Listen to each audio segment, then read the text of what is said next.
You decided to become a full-time artist in 1999, but you're also a really well-known magician as well. Yeah, I had a lot of years where I performed, and I also had the art in the background, but the music was the bread and butter for me for a lot of years. Skin studies are the bread and butter of a preparator's work. We have this brown goshawk which was donated to the museum. What we're going to do with it though is have it as part of our museum collection, but it'll be a skin study. So you're kind of probably thinking long term about what you want to do, but it might take a long time. Now, around reality TV, which is my main bread and butter, I also do documentaries. So I just did a fabulous doco for the ABC called Keeping Australia Alive, which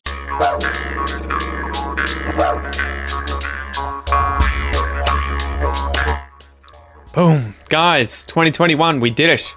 First expression episode of the new year. Welcome to the other side. Welcome to the other side. Man, it was good to have 2020 over and done. Before we get into things, I want to give you a bit of an apology, my sincerest apologies for not being consistent with the expression episodes for the last month or two. There's been a lot going on. There's been a lot in the works. And you'll hear a bit more about this in an episode that'll be out soon where I sat down with my wife, Hakel, and we spoke about our 2020. And we sort of recapped the year, the good, the bad, the ugly, everything like that. And we talk about why we have to move house yet again. Anyone who was listening to the podcast when we were living in Canberra will understand the issues we've had with moving houses in the past. Anyway, so apologies for that. Hopefully this year it's going to be a lot more consistent and you'll be getting a lot more episodes like this. So I'm your host, Pete. This is the Aussie English Podcast, the #1 podcast for anyone and everyone wanting to learn Australian English, as well as get their fair dinkum dose of Aussie history, culture, news and current affairs, facts, everything like that. If you're an Australia-phile, someone who loves Australia and who is learning English, this is the podcast for you. Before we get into the meat of this episode, the content of this episode, don't forget if you want the full transcripts, you can download them by joining the Premium Podcast membership or the Academy membership, which includes the Premium Podcast membership in it, at aussieenglish.com.au. The link will be down below, or just type that into your web browser. And if you want the free worksheet, I've started something new this year where I'm trying to create downloads for you for each episode that'll at least give you something to work on for free.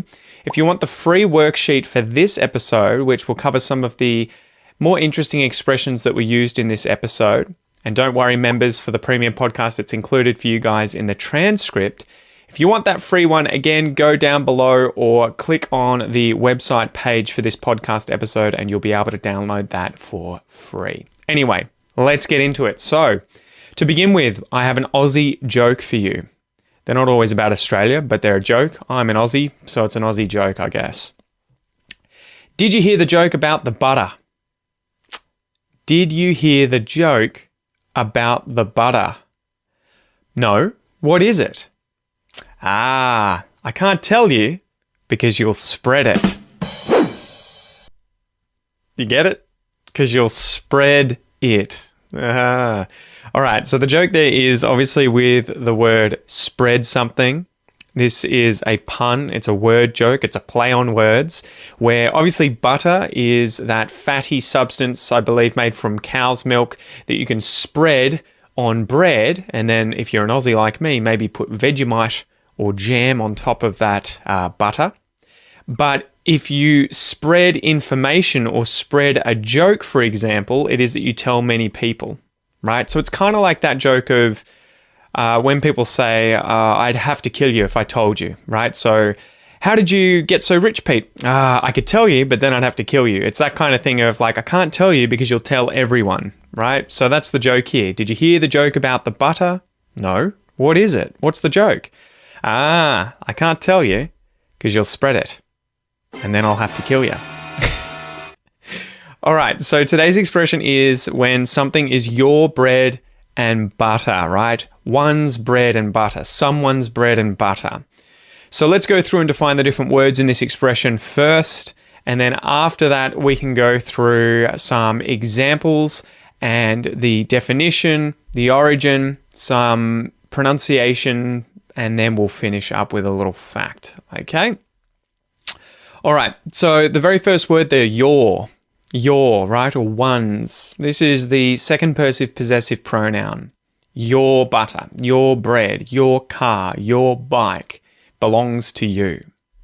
Bread, this is the stuff that is made of flour, water, and yeast, probably also sugar at times, and it is mixed together and then baked, usually in an oven, sliced up, and if you're an Aussie, it is toasted, and then you put Vegemite on it. Sometimes, not all the time. And then lastly, we have butter. Butter. Did you hear the T flap there? Butter. And that is the fatty, kind of creamy, consistent stuff that is made from cow's milk. Butter. Okay, so it's often cooked with. You might put it on bread. Butter. So an example might be, I love eating bread for breakfast. Whereas for butter, it may be, make sure you spread plenty of butter on your bread before you spread Vegemite on it. Man, I've talked a lot about Vegemite today. So, if something is your bread and butter, I wonder if you guys have heard this expression or know what it means. It's something that is a vital component of something.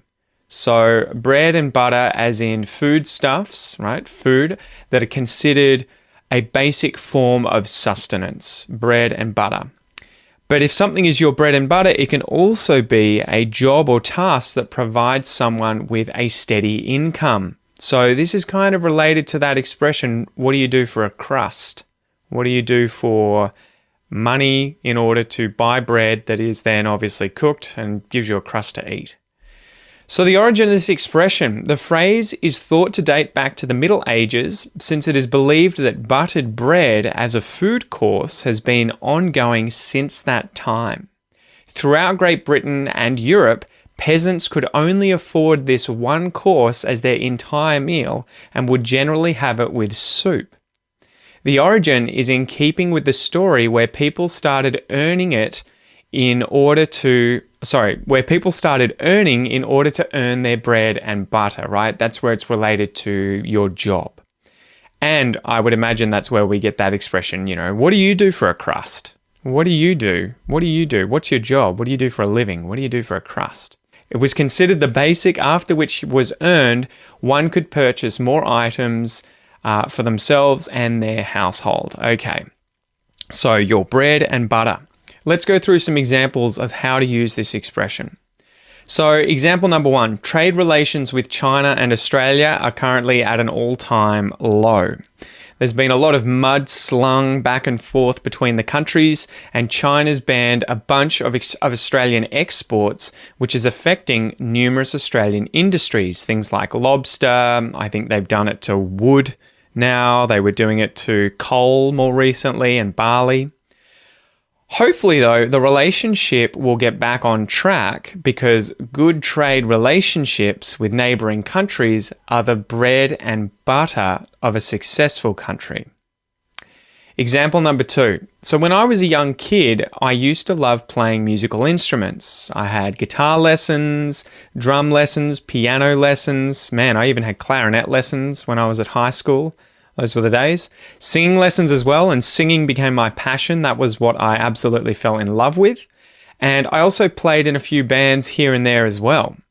I had big dreams of one day becoming a rock star, but as we know, life took a different turn and I ended up studying science for probably longer than I should have, and then now becoming an online English content creator.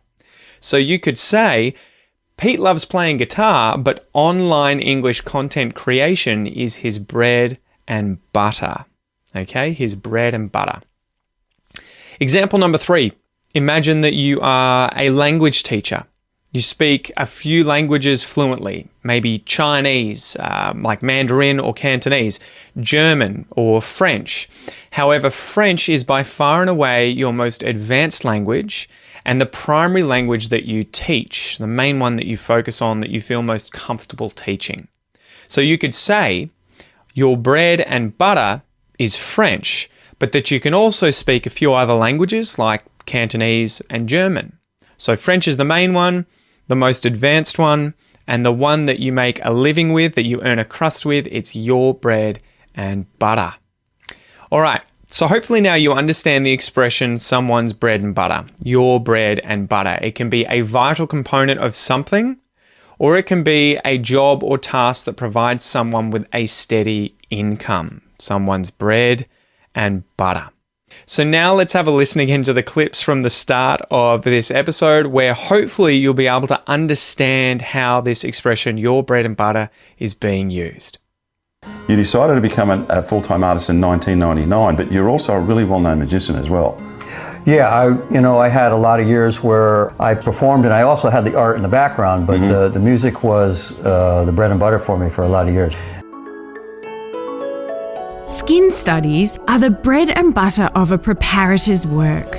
We have this brown goshawk which was donated to the museum. What we're going to do with it though is have it as part of our museum collection, but it'll be a skin study. So you're kind of probably thinking long term about what you want to do, but it might take a long time. Now, around reality TV, which is my main bread and butter, I also do documentaries. So I just did a fabulous doco for the ABC called Keeping Australia Alive. All right, so now we're going to go through a pronunciation exercise. This is where I'm going to get you to listen and repeat after me. We're going to go through the phrase, your bread and butter, and then conjugate through this phrase a little bit. So if you're working on your Australian pronunciation, obviously pay real attention to how I'm pronouncing these words, as well as the intonation, everything like that. If you're doing your own thing or you're working on a different accent like American or British, then just pay attention to my intonation first and foremost, okay? Let's go. Your bread.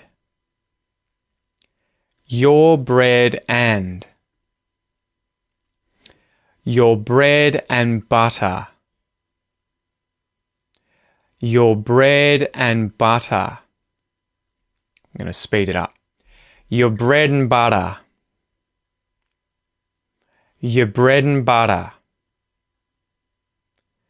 Your bread and butter. Your bread and butter. It's my bread and butter. It's your bread and butter.